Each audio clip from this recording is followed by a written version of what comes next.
ভোটাধিকার নিশ্চিত এবং আদায়ের জন্য 11 দলের সকল নেতা কর্মীকে স্ব এলাকার জনগণকে সাথে নিয়ে ভোট কেন্দ্র পাহাড় দেওয়া লাগে তাদের দায়িত্ব হিসেবে গ্রহণ করতে হবে।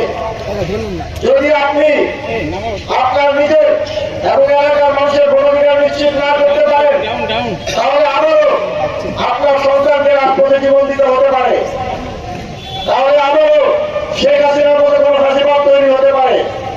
সুতরাং একদিনের কষ্ট এবং আমাদের নেতা কর্মীদের আগামী 10 দিনের পরিশ্রম আগামী 5 বছর আপনাদের ভবিষ্যৎ নির্ধারণ করবে। আমরা ইতিমধ্যেই দেখছি সোশ্যাল মিডিয়া থেকে শুরু করে রাজপথে সব জায়গায় জনগণ ইতিমধ্যে তাদের পক্ষে রাজনীতি নির্ধারণ করে ফেলেছে। ইতিমধ্যে জনগণ কোন দিকে যাচ্ছে আমরা সেটা দেখছি, কিন্তু মানুষ আমাদেরকে আপনাদেরকে 11 দলীয়দেরকে ভোট দিতে চায়। সে কেন্দ্রে গিয়ে ভোটটা দিয়ে আসতে পারবে কিনা এটা নিশ্চিত করে আপনার আমার দায়িত্ব।